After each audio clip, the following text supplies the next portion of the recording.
గత వారంలో మనము నేర్చుకున్నాం. ఇశ్రాయేలీయులను దేవుడు ఐగుప్తు దేశంలో నుండి బానిసత్వం విడిపించిన తర్వాత వారు ఎలా దీవించబడడానికి, ఎలా జీవించాలో, ఎలా నడుచుకోవాలో దేవుడు మోషే ద్వారా నేర్పినట్లు మనకు యేసు ప్రభువు ద్వారా, పరిశుద్ధాత్మ ద్వారా, దేవుని చేత అభిషేకించబడిన దైవజనుల ద్వారా మనం నేర్పించబడ్డామని నేర్చుకున్నాం.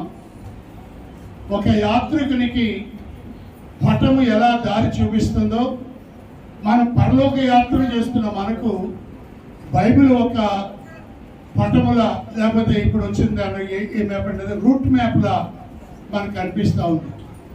అలాగే సముద్రంలో ప్రయాణం చేసే నావికునికి ఎలాగ దిక్చూచి ఏ ప్రాంతం ఉంది ఎలా తెలియజేస్తుందో, మనకు కూడా మన జీవితంలో సమాజంలో ఎలా ఉండాలో, సంఘంలో ఎలా ఉండాలో, మందిరంలో ఎలా ఉండాలో, పురుషులు, స్త్రీలు, భర్తలు, భార్యలు, తల్లిదండ్రులు, పిల్లలు ఎలా ఉండాలో ఈ గ్రంథంలో రాయబడ్డాయని గత వారం మనం నేర్చుకున్నాం. దేవునికి స్తోత్రం.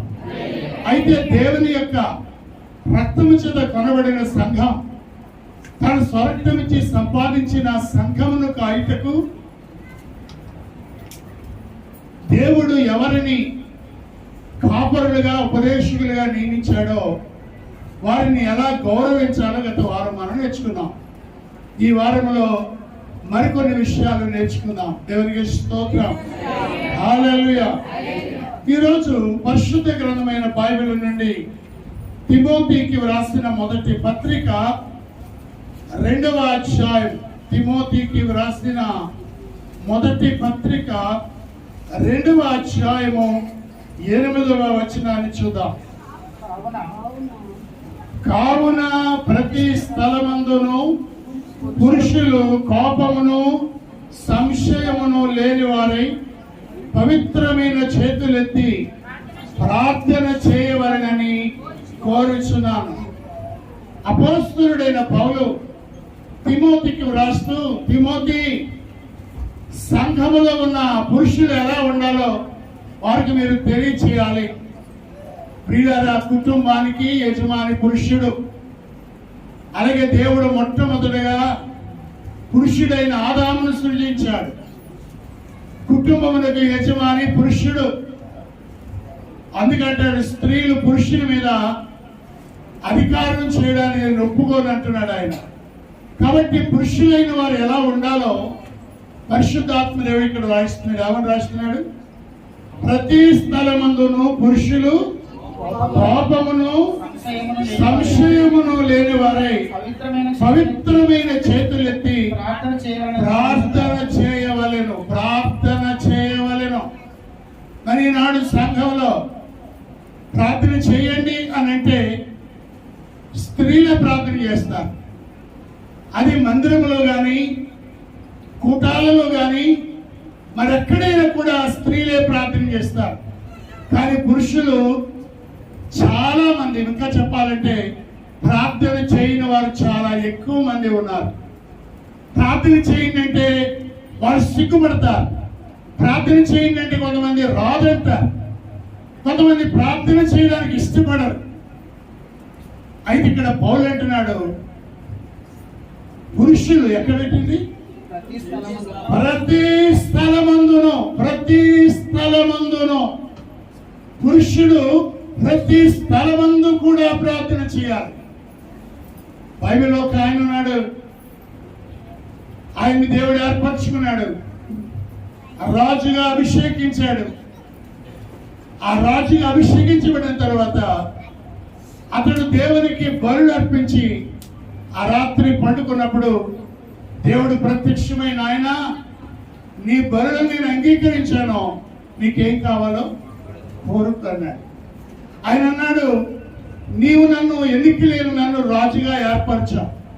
నీ ప్రజలను పరిపాలించడానికి నాకు జ్ఞానము చాలు. నేను ఎవరిని? నేను బాలుడను, లేకపోతే నేను యవనస్తుడను. కనుక వారిని పరిపాలించడానికి నాకు జ్ఞానము చాలదు. కాబట్టి నాకు జ్ఞానము దయచేయి ప్రభు అన్నాడు. సరే ప్రభు, నీవు శత్రువుల ప్రాణమైనను ఐశ్వర్యమునైన కోరక జ్ఞానం అడిగావు కాబట్టి జ్ఞానముతో పాటు ఐశ్వర్యమును ఘనతను కూడా నేను నీకు ఇస్తున్నాను అన్నాడు.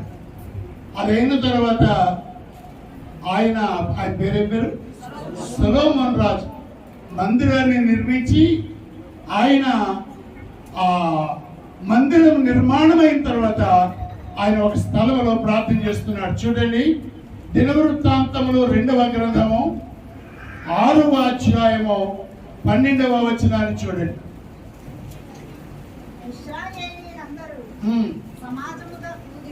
ఇశ్రాయేలీయులందరూ సమాజముగా కూడి చూచుచుండగా యెహోవా బలిపీఠము ఎదుట నిలిచి తన చేతులు చాపి ప్రార్థన చేసెను.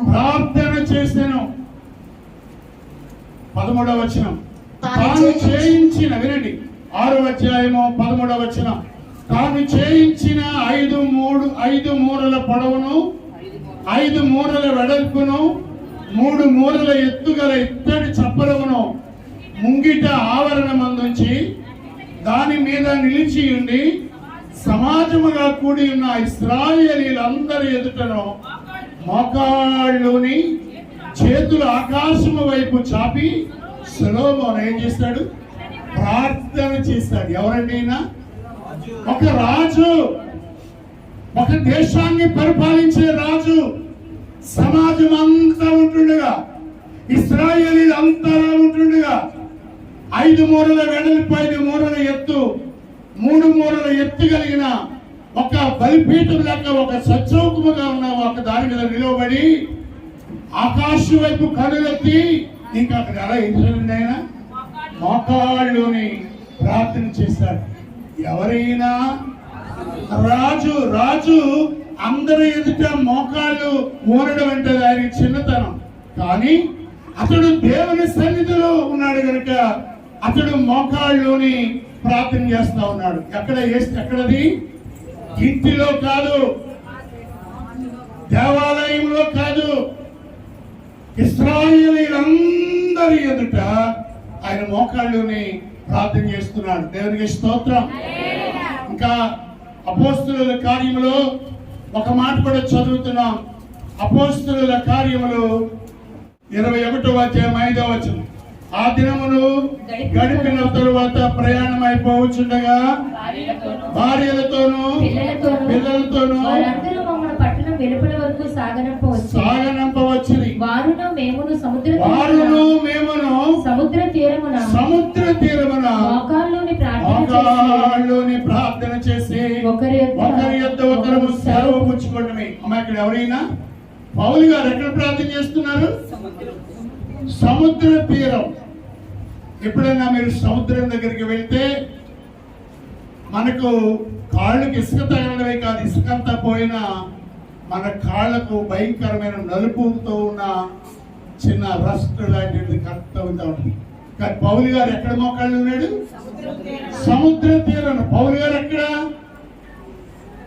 అమ్మా, ప్రజలందరూ ఎదుట ఆరు బయట. ఇంకా మనం ముందుకు వెళ్తా ఉంటే అక్కడ సొలొమోను 6 బయట ప్రార్థన చేశాడు. పౌలు గారు సముద్ర తీరాన్ని ప్రార్థన చేశాడు. మన ప్రభు అయినటువంటి యేసుక్రీస్తు వారు గెత్సెమనే తోటలో రాళ్ళ మధ్యన ప్రార్థన చేశారు. వీళ్ళందరూ ఎవరు? పురుషులు. అది మళ్ళా చదవండి. తిమోతికి వ్రాసిన మొదటి పత్రిక 2వ అధ్యాయం, కావున ప్రతి స్థలమందును పురుషులు కోపమును సంశయమును లేనివారే. మనకంతా సంశయమే. ప్రార్థన చేయంటే ఒక్కరు తిరిగిపోతారు. నేను చెయ్యలేని మరి ఏం చేస్తావు బాబు? కోపడతావా? భార్య మీద పళ్ళు కొరుకుతావా? భార్య మీద కేకలు వేస్తావా? పిల్లల్ని అదిరించి బెదిరించేస్తావా? తండ్రి, డాడీ, నాన్న అని పరిగెత్తుకొని నీ దగ్గరికి రాగలిగే స్వేచ్ఛ నీ పిల్లలకుందా? పురుషులు కోపమును సంశయమును లేనివారై పవిత్రమైన చేతులు. పురుషుల యొక్క చేతులు ఎలా ఉండాలి అమ్మ? ఎలా ఉండాలి? చేతులు పవిత్రంగా ఉండాలి. కొందరు చేతులు పవిత్రంగా ఉండడం లేదు. వారి చేతుల్లో ఏముంటుంది?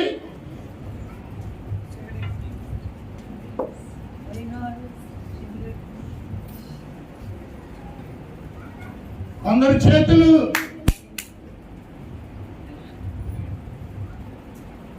గుడాకేస్తున్నావా? చుట్టబిడి సిగరెట్ కాలుస్తున్నావా? వ్యర్థమైన వాటి యందు వ్యర్థమైన వాటి కొరకు మీ కష్టార్జితమును ఎందుకు ఏర్పరిచెదరు? చేతుల్లో వేసవకాలం కళ్ళు గ్లాసులు పడుతున్నావా? కూల్ బీర్ తాగుతున్నావా? నీ చేతులు అపవిత్రము కాకూడదు. అందుకంటే పాపులారా, మీ చేతులను శుభ్రము చేసుకోండి. పిలాతు యొక్క ఆశ మంచిది. ఏం కడిగాడు ఆయన? కానీ చేతులు కడిగితే పోదది. కానీ మన చేతులు కట్టుకున్న ఈ పాపాన్ని మనం కడుక్కోగల ప్రియులారా, నీళ్లతో కడగడం కాదు. అందుకంటాడు, పాపులారా మీ చేతులను శుభ్రపరచుకోండి. అందుకంటున్నాడు, ప్రతి స్థలమందును పురుషులు కోపమును సంశయమును లేనివారై పవిత్రమైన చేతులెత్తి ఏం చేయాలండి? ప్రార్థన చేయాలి. దేవునికి స్తోత్రం. హల్లెలూయా, హల్లెలూయా, హల్లెలూయా, హల్లెలూయా. కాబట్టి పవిత్రమైన చేతులెత్తి మనము ప్రార్థనలు చేయవలసిన అవసరత ఉంది. స్తెఫన్ ఎవరు? సంఘంలో ఒక సభ్యుడు. ఆయన బహిరంగంగా ఏం చెప్పాడు? సువార్త ప్రకటించాడు. ఫిలిప్పు సంఘంలో ఒక సభ్యుడు. అతడు ధైర్యముగా సువార్త చెప్పి ఆయన రోగులను స్వస్థపరిచి దయ్యములను వెళ్ళగొట్టాడు. అంతేకాదు, ఆయన గొప్ప ప్రార్థనాపరుడు. ప్రియులారా, బైబిల్ అపోస్తలుల కార్యములో ఒక వాక్యాన్ని చూద్దాం.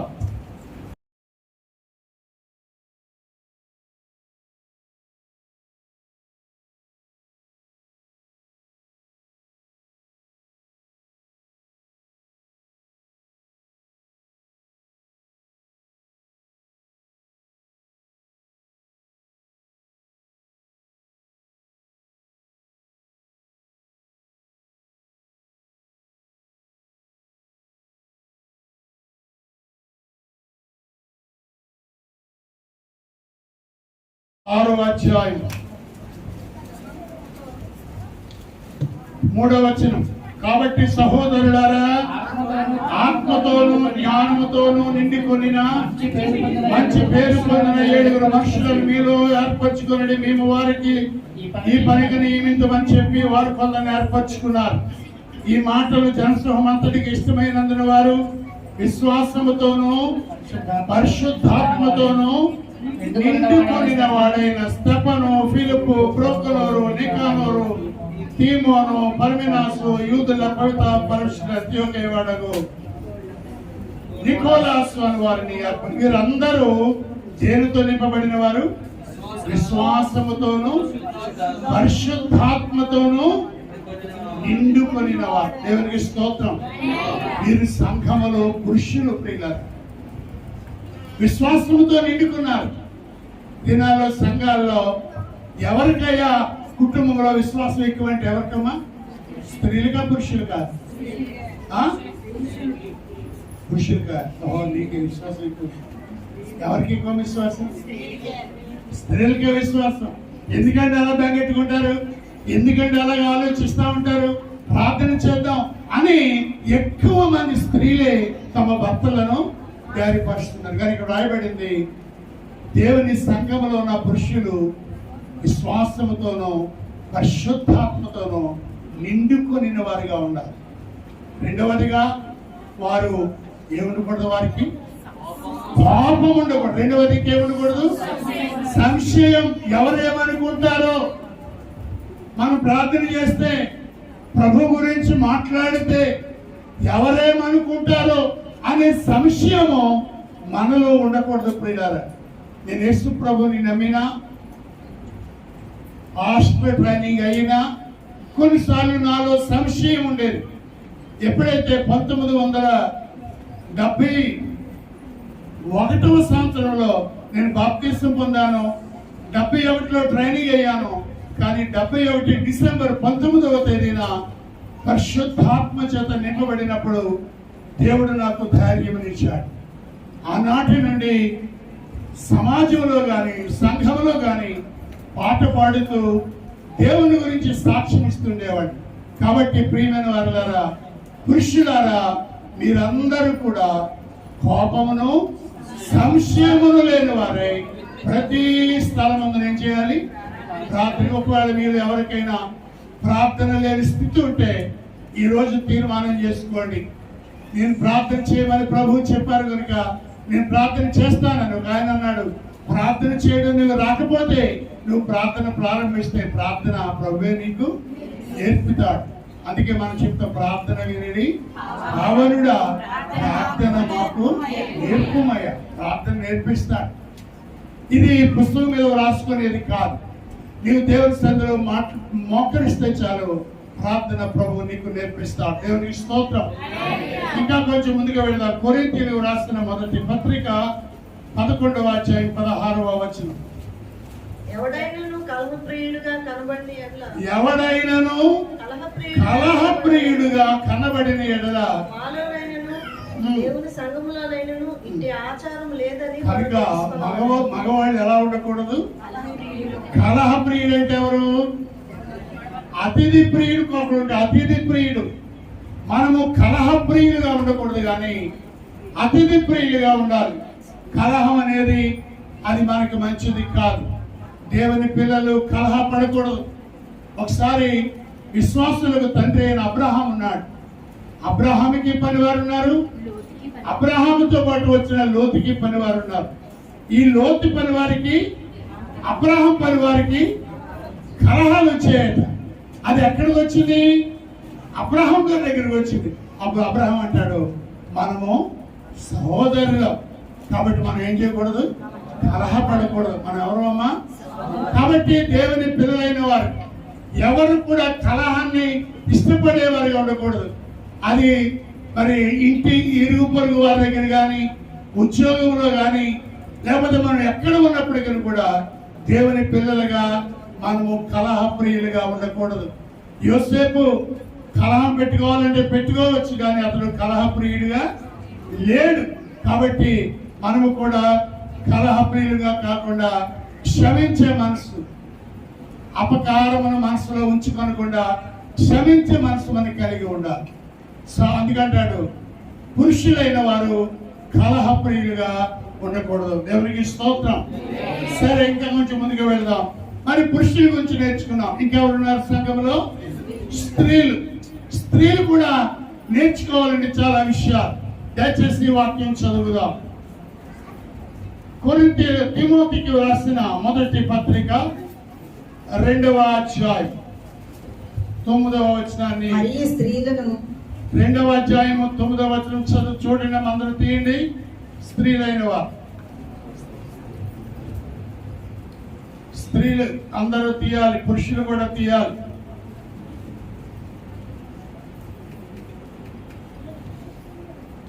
రెండవ అధ్యాయము 9వ వచనం చదవండి. మరియు స్త్రీలను అనుకోవయు స్వస్థ బుద్ధియు గలవారేయుండి, స్త్రీలను స్వస్థ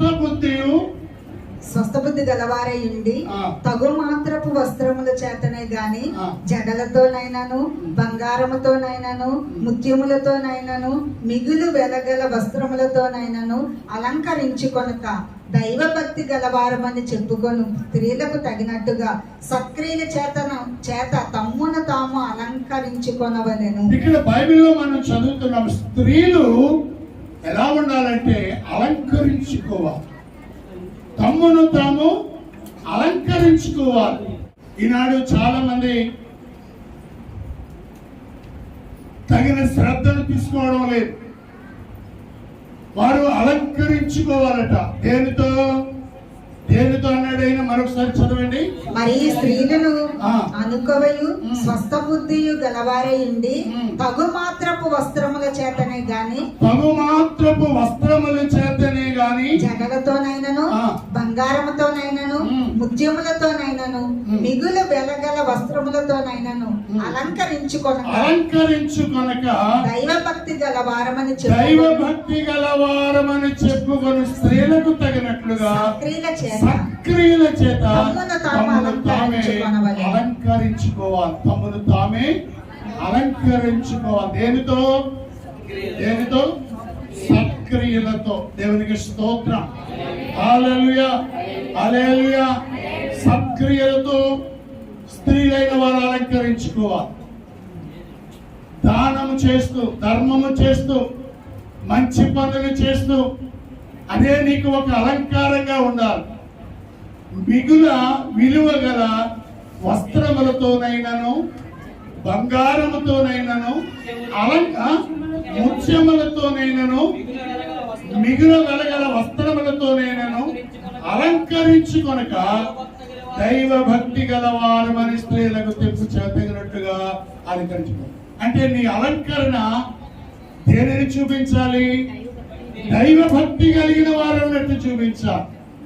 నీ అలంకరణ నీవు గర్విస్తూ అని చూపించకూడదు. నీ అలంకరణ వేషధారం అని చూపించకూడదు. నీ అలంకరణ చూసి వీళ్ళు ఏమని చెప్పాలి? వీళ్ళు దైవభక్తి గలవారు అని చెప్పాలి. అందుకంటే సాధువైనట్టు మృదువైనట్టునైనా ఈ హృదయ అక్షయ అలంకారం నీ అంతరంగ స్వభావం అని ఎలా ఉండాలి? అలంకారముగా ఉండాలి. దేవునికి స్తోత్రం. నీ అంతరంగ స్వభావము నీకు అలంకారంగా ఉండాలి.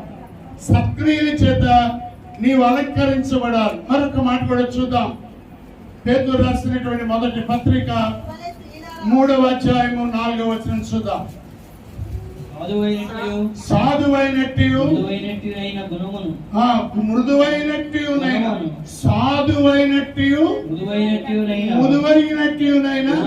నీ గుణం ఎలా ఉండాలి? అమ్మా, నీ గుణం ఎలా ఉండాలి? సాధు అంటే సాత్వికం, దీనత్వం, వినయం, విధేయత. నీ మాటల్లో దురుసుతనం ఉండకూడదు. నీ మాటల్లో కరుకుదనం ఉండకూడదు. ఎలా ఉండాలంటే సాధువైనట్టు మృదువైనట్టు. బైబిల్ ఒకసారి రాబడినది, మృదువైన మాట క్రోధమును చల్లార్చును. ఆమేన్, హల్లెలూయా. ఇంకా చదవండి అమ్మా. గుణమును అక్షయ అలంకారము గల మీ హృదయపు అంతరంగ స్వభావము మీకు అలంకారముగా ఉండవలెను. 3వ అధ్యాయము 2వ వచనం కూడా చూడండి.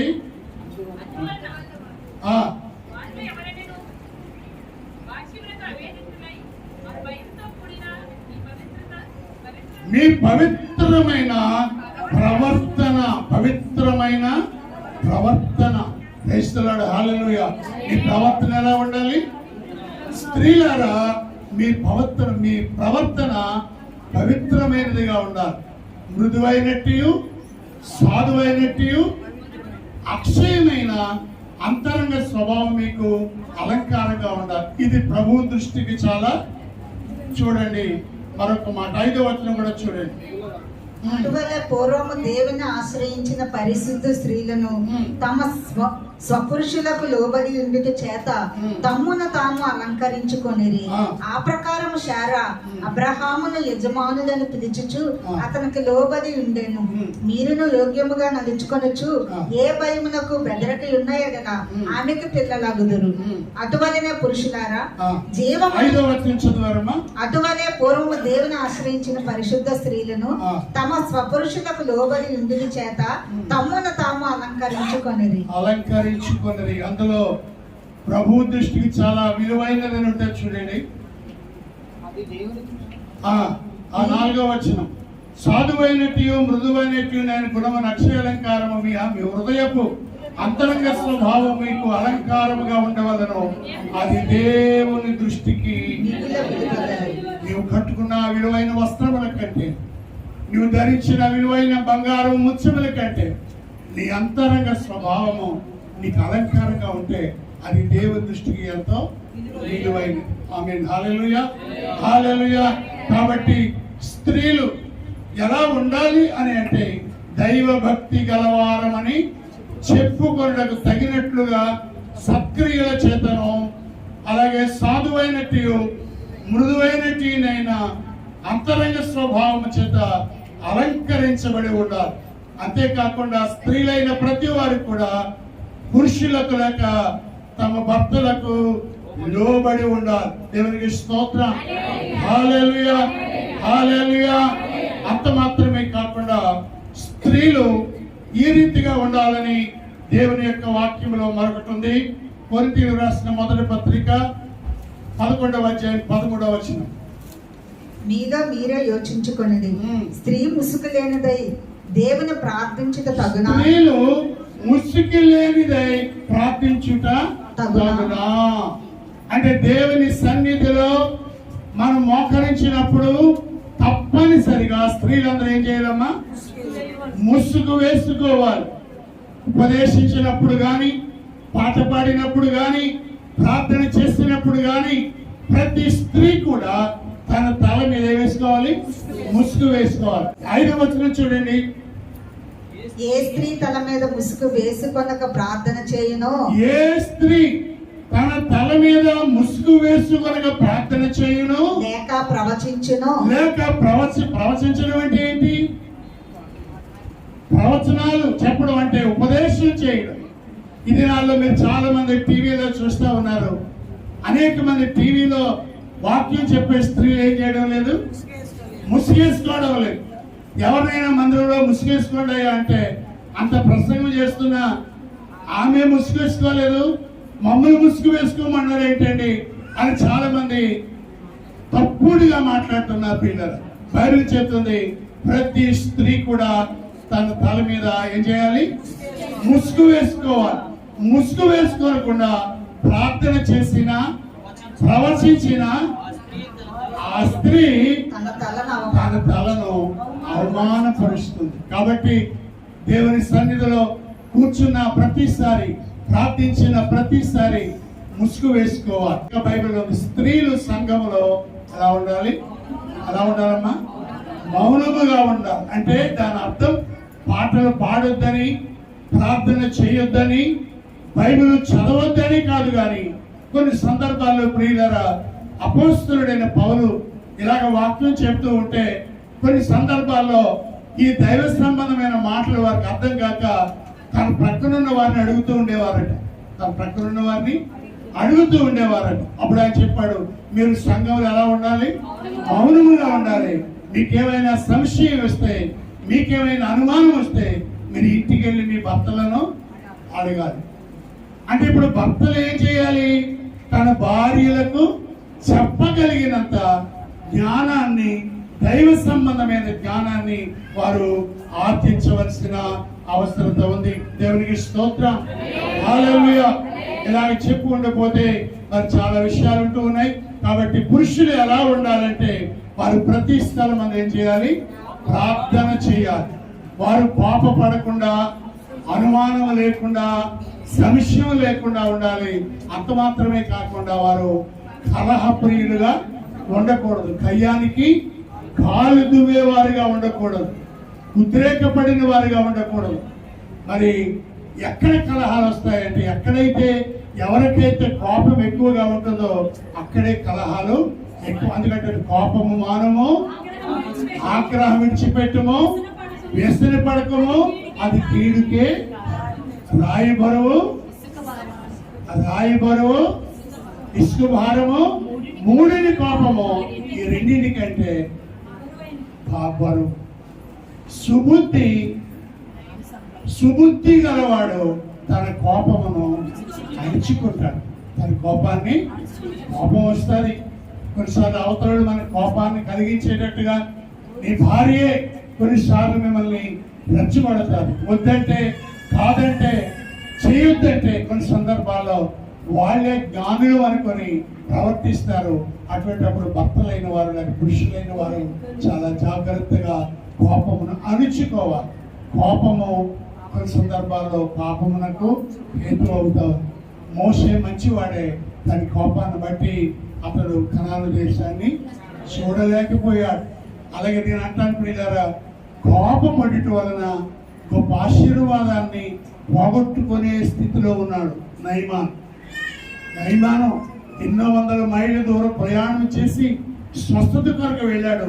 కానీ ఎలీషా అన్నాడు, నీవు వెళ్ళి యోర్దాను నదిలో 7 సార్లు మునుగు అని అంటే, ఈ నది కంటే మా ఊర్లో ఉన్న నది గొప్పది కదా, నేను అక్కడికి మునగలేనా అని కోపపడి తన రథాన్ని తిప్పి వెళ్ళిపోతూ ఉంటే రథాన్ని నడిపేవాడు చెప్పాడయ్యా, అసలు ఏదైతే అది మీరు చేస్తారు కదా, దానికంటే నీవు యోర్దాను నదిలో మునగడం మంచిది కదా అని చెప్పినప్పుడు తన కోపాన్ని అణుచుకొని తిరిగి వచ్చి యోర్దాను నదిలో మునిగి స్వస్థత పొందాడు. దేవునికి స్తోత్రం, హల్లెలూయా. కాబట్టి ప్రియమైన వాళ్ళారా, స్త్రీలేమి పురుషులేమి కోపమును విడిచిపెట్టాలి. కోపపడుడి కానీ పాపము. ఒకవేళ కోపం వచ్చిన సూర్యుడు అస్తమించక ముందే మన కోపాన్ని వదలవలసిన వారు ఉంటున్నాం. దేవునికి స్తోత్రం, హల్లెలూయా, హల్లెలూయా. ఇక ముందుకు వెళ్దాం ప్రియులారా. మూడవదిగా తీతు పత్రిక 2వ అధ్యాయం 5వ వచనం చూద్దాం. అలాగుననే వృద్ధ స్త్రీలు చదవమా. అలాగుననే వృద్ధ స్త్రీలు కొంటె కత్తెలను నిధుల మద్యపానాసక్తులనై ఉండక ప్రవర్తన యందు భయభక్తులు గలవారే ఉండవలననియు దేవుని వాక్యము దూషింపబడకుండునట్లు యవ్వన స్త్రీలు తమ భర్తలకు లోబడి ఉండి తమ భర్తలను శిశువులను ప్రేమించువారును స్వస్థ బుద్ధి గలవారును పవిత్రులను ఇంట ఉండి పని చేసుకుని వారును మంచి వారినే ఉండవలనని బుద్ధి చెప్పుచు మంచి ఉపదేశము చేయవారినై ఉండవలనని బోధించుము. ఆమేన్, హల్లెలూయా. దయచేసి మరొక వచనాన్ని చూద్దాం. తిమోతికి వ్రాసిన మొదటి పత్రిక 5వ అధ్యాయము 14వ వచనాన్ని చూద్దాం. కాబట్టి యవ్వన స్త్రీలు వివాహము ఎవరండి? ఇప్పుడు మొదటిగా ఎవరి గురించి నేర్చుకున్నాం? విశ్వాసులు సేవకుల పట్ల ఎలా ఉండాలో నేర్చుకున్నాం. రెండవది పురుషులు ఎలా ఉండాలో నేర్చుకున్నాం. మూడవది స్త్రీలు ఎలా ఉండాలో నేర్చుకున్నాం. ఇక 4వదిగా ఎవరండి? యవ్వన స్త్రీలు వివాహము చేసుకొని పిల్లలను కని గృహ పరిపాలన జరిగించుచు నిందించుటకు విరోధికి అవకాశం ఇవ్వకుండా వలనని వారికి కోరుతున్నాను. యవన స్త్రీలు వారు తప్పనిసరిగా ఏం చేయాలి? వివాహము చేసుకోవాలి. వయస్సు వచ్చిన తర్వాత యవన స్త్రీలు వివాహము చేసుకోవాలి. చాలా మంది కొంతమంది తల్లిదండ్రులు వారు కలహాలు పడుతూ పోట్లాడుతూ ఇంటిలో ఒక ప్రళయాన్ని సృష్టిస్తున్నటువంటి తల్లిదండ్రులను చూసిన అనేక మంది యవన బిడ్డలు ఈరోజు పెళ్లి చేసుకుంటే అది ఎంతో ఇబ్బంది, ఎన్నో సమస్యలు వస్తాయని చెప్పి చాలా మంది యవన స్త్రీలు వివాహాన్ని కాదంటున్నారు. అందుచేతే వివాహం చేసుకోనకుండానే సహజీవనాన్ని గడుపుతూ వారి జీవితాలు కొనసాగిస్తూ ఉన్నారు. వివాహం చేసుకుంటే పురుషులకు లోబడాలని, వారి స్వాతంత్ర్యాన్ని కోల్పోతారని వారు తలంచి అనేక మంది స్త్రీలు స్వాతంత్రంగా ఉండడానికి వివాహాన్ని కాదంటున్నారు. కానీ అపోస్తలుడైన పౌలు అంటాడు, మీరు ఎవరైనా మీరు తప్పనిసరిగా ఏం చేయాలి? వివాహం చేసుకోవాలి. దేవుడు మీకు ఇస్తే బిడ్డలను కనాలి. ఆ కుటుంబాన్ని మీరు చక్కగా పరిపాలన చేయాలి. కనుక యవన స్త్రీలారా మీరు తప్పనిసరిగా వివాహం చేసుకోవాలి.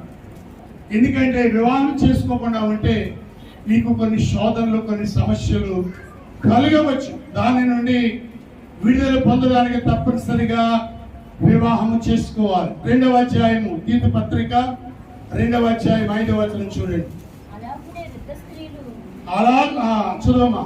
అలాగునే 2వ అధ్యాయము 5వ వచనం చదువమ్మా. అలాగునే వృద్ధ స్త్రీలు ఉమ్, కొండెగత్తెలను ఉమ్, మిగుల మద్యపానాసక్తులనై ఉండక ఉమ్, ప్రవర్తన యందు ఉమ్. భయభక్తులు గలవారై ఉండవలెనని ఆ, దేవుని వాక్యము దూషింపబడకుండానట్లు ఆ. యవ్వన స్త్రీలు తమ భర్తలకు లోబడి ఉండి తన భర్తలను శిశువులను ప్రేమించువారునై ఆ. స్వస్థ బుద్ధి గలవారును స్వస్థ బుద్ధి గలవారును పవిత్రులను పవిత్రులను ఇంట ఉండి ఇంట ఉండి పని చేస్తువారును మంచివారునై ఉండవలనని బుద్ధి చెప్పుచు మంచి ఉపదేశము చేయువారు ఉండవలనని బోధించుము. తీతు, నీవు యవన స్త్రీలకు నీవేమని చెప్పాలో తెలుసా? యవన స్త్రీలకు నీవేమని చెప్పాలో తెలుసా? వారు ఎలా ఉండాలి? స్వస్థ బుద్ధి గలవారు. ఏముందండి అంటే వారి యొక్క బుద్ధి వంకర బుద్ధిగా ఉండకూడదు. నెగిటివ్ థాట్స్ వారిలోనికి రాకూడదు. ఇతరులను చూసి తప్పుగా ఆలోచించే స్వభావము, చెడుగా ఆలోచించే స్వభావము యవన స్త్రీలకు రాకూడదు. అందుకంటున్నాడు స్వస్థ బుద్ధి గలవారును పవిత్రులను ఇంట ఉండి పని చేసుకొని వారును మంచివారునై ఉండవలనని బుద్ధి చెప్పుచు మంచి ఉపదేశము చేయవారై ఉండాలి. దేవునికి స్తోత్రం. హల్లెలూయా. ఇంకొక మాట కూడా ఉంది, యవన కాలమున కాడి మోయుట నరునికి మేలు. ఆ యవన కాలం అంటే యవన కాలంలో పురుషులు మాత్రమే కాకుండా స్త్రీలు కూడా వస్తారు. ఈ యవన కాలంలో ఏం చేయాలి? కాడి మోయాలి. ఎవరు కాడి అని అన్నాడు? యేసయ్యన్నాడు, ప్రయాసపడి భారం మోయుచున్న సమస్త ప్రజలారా నా యొద్దకు రండి, నేను మీకు విశ్రాంతి కలుగజేస్తున్నాను. నేను సాత్వికుడను దీన మనసు గలవాడిన కనుక మీ మీద నా కాడి ఎత్తుకొని నా యొద్ద. ఆమేన్. హల్లెలూయా, హల్లెలూయా. యవన కాలంలోనే దేవుని కొరకు బలమైన సాధనముగా వాడబడిన మిరియాము యవన కాలంలోనే చక్కగా దేవుని స్తుతించింది. ప్రవక్తగా ప్రవీణించింది. ఆమె ఎవరండి? ఆమె ఒక ప్రవక్తిని. మిరియాం అంటే మనందరికీ తెలిసి తమ్ముడి మీద సరిగినది ఒకటే మనకు తెలుసు. కానీ దానికంటే బలమైన కార్యాలు చేసింది. చిన్న వయసులోనే తన తమ్ముని గురించి బాధ్యత తీసుకుంది. ఇక ఆమె ఎదుగుతున్న కొలది ఆమె విశ్వాసం పెరుగుతూ ఉంది. ఎప్పుడైతే దేవుడు ఒక అద్భుతాన్ని చేశాడో ఆమె తమ్ముడు పట్టుకొని తన తోటి స్త్రీలందరినీ ప్రేరేపించి యెహోవాను గానము చేసేదము ఏకముగా ఈ పాట ఎవరు పాడారు? మిరియామే పాడారు. అంటే ఆమె యవన కాలంలోనే దేవుని పాదముల యొద్ద భక్తిగా జీవించింది. ఆమేన్. హల్లెలూయా, హల్లెలూయా. ఎస్తేరు ఒక రాణి కాగలిగింది అంటే భక్తి కలిగిన తన తండ్రిగా పిలువబడుతున్న మొర్దెకై దగ్గర ఆమె వినయ విధేయతలు నేర్చుకుంది. మొర్దెకై ఎంత విశ్వాసము గలవాడో ఆ ఎస్తేరు కూడా అంత విశ్వాసము కలిగినటువంటి అమ్మాయి. కాబట్టి యవన స్త్రీలారా, మీ బ్రతుకు ఎస్తేరు వల్ల దీవించబడాలంటే యవన కాలంలోనే దేవుని పాదముల యొద్ద మీరు ఉండాలని క్రీస్తు పేరట నేను మీకు తెలియజేస్తా ఉన్నాను. దేవునికి స్తోత్రం. హల్లెలూయా. కాబట్టి ఈరోజు మనం నేర్చుకున్నాం దేవుని యొక్క పిల్లలైన వారు పురుషులు ఎలా ఉండాలో, స్త్రీలు ఎలా ఉండాలో, అలాగే యవన స్త్రీలు ఎలా ఉండాలో నేర్చుకున్నాం. కనుక సంఘంలో ఉన్న ప్రతి వారు ఈరోజు మాటలు నేర్చుకున్నట్లుగా మీరు వాటిని మీ జీవితంలో పెట్టాలని మనం చేస్తున్నాం. స్త్రీలైన వారు సాధువైనట్టు మృదువైనట్టునైనా అక్షయ అలంకారమైన అంతరంగ స్వభావం మీకు అలంకారంగా ఉండాలి. రెండవదిగా మీరు పవిత్రమైన ప్రవర్తన కలిగిన వారిగా ఉండాలి. స్వస్థ బుద్ధి కలిగిన వారిగా ఉండాలి. దేవుని సన్నిధిలో ముసుగు వేసుకొని ప్రార్థన చేయాలి. దేవుని మందిరంలో మనం ఎలా ఉండాలి? మౌనముగా ఉండాలి. మాట్లాడకూడదు. ప్రక్క వారితో కూడా మాట్లాడకూడదు. మీకేమైనా సంశయాలు వస్తే వేరే దగ్గరికి వెళ్ళి మీ భర్తలను అడగాలి. అలాగే పురుషులైన వారు తప్పనిసరిగా ఏం చేయాలని ప్రతి స్థలంలో ప్రార్థన. ఒకవేళ మీకు ప్రార్థన రాదా, నేర్చుకో. ప్రార్థన చేస్తున్నా నీ భార్యను చూసి నేర్చుకో. ప్రార్థన చేస్తున్నా నీ తోటి వారిని చూసి నేర్చుకో. ప్రార్థన తప్పనిసరిగా పురుషుడు ప్రార్థన చేయాలి. ప్రార్థన మానవునికి అంత ఏంటంటే ఊపిరి వంటిది కనుక పురుషుడు ప్రార్థన చేయాలి. ప్రార్థన చేయలేకపోవడం గల కారణం ఏంటి? సంశయం. ఏంటండి సంశయం? అంటే సిగ్గు. అదొక రకమైనటువంటి ఫీలింగ్ అన్నమాట. నన్ను ఏమనుకుంటారో నిన్నెవ్వరూ ఏమనుకోరు. దానియేలు వలె ప్రార్థన చేయి, యోసేపు వలె ప్రార్థన చేయి, తిమోతి వలె ప్రార్థన చేయి. పురుషులైన వారు తప్పనిసరిగా ప్రార్థన చేయాలి. రెండవది కోపము మానాలి. కలహప్రియుడిగా ఉండకూడదు. కలహాన్ని కోరకూడదు. అవసరమైతే చూడండి, దావీదు దేవుని యందు భయభక్తులు కలిగిన వాడు కదా. దావీదు వెళ్ళిపోతుంటే షిమి అని వాడు ఏం చేశాడు? అతని మీద రాళ్ళు రువి బూడిదను పోసి, చీ దుర్మార్గుడా పో, నరహంతుడా పో అని దావీదును అవమానపరుస్తుంటే దావీదు ఏమైనా పట్టించుకున్నాడా? పట్టించుకోలేదా? ఆ పక్కన ఉన్న వాళ్ళకి కోపం వచ్చింది. మీరు అనండి, మేము వాళ్ళని చంపేస్తాం. ఆయన అన్నాడు, దేవుడు అతనిని శపించమన్నాడు. అవునేమండి? దేవుడు ఆ శాపాన్ని ఆశీర్వాదంగా మారు. నేను ఎందుకు కలహపడాలి? అందుకు ప్రియులరా, మనము కలహప్రియులుగా కాకుండా అతిథి ప్రియులుగా ఉందాం. అంతేకాదు కోపమును సంశయమును మాని ప్రార్థన చేయడానికి మనం నేర్చుకుందాం. ప్రతి స్థలంలో ప్రార్థన చేద్దాం. అలాగే యవన స్త్రీలు వివాహాలు చేసుకోవాలి. పవిత్రమైన మనస్సు కలిగి ఉండాలి. స్వస్థ బుద్ధి కలిగి ఉండాలి. అణుకువ కలిగి ఉండాలి. ఇంకా అవసరమైతే వారు ఉపదేశించు వారుగా కూడా ఉండాలి. అలా ఎవరు స్త్రీలు ఉపదేశించే వారుగా కూడా ఉండాలి. దెబోరా ఆమె న్యాయాధిపతినిగా ఉండి ప్రజలకు ఒక చెట్టు కింద కూర్చుని ఆమె ఏం చేస్తూ ఉండేది? న్యాయము తీరుస్తూ ఉండేది. అలాగే నాడు యెహోవా సెలవిచ్చుచున్నాడు, దాన్ని ప్రకటించే స్త్రీలు కనుక స్త్రీలారా మగ్ధలేని మరియ వలె దేవుని సువార్తను ప్రకటించేవారుగా ఉండాలి. మిర్యాము వలె పాడేవారిగా ఉండాలి. ఎస్తేరు వలె ప్రార్థనా పరులుగా మీ జనాంగాన్ని రక్షించుకోవాలన్న ఆతృత కలిగిన వారుగా ఉండాలి. ఆ రీతిగా ఉంటూ సంఘములో సమాజంలో సాక్షిగా ఉండడానికి ప్రియక దేవుడు మనకు తోడై ఉండి నడిపించును గాక. ఆమె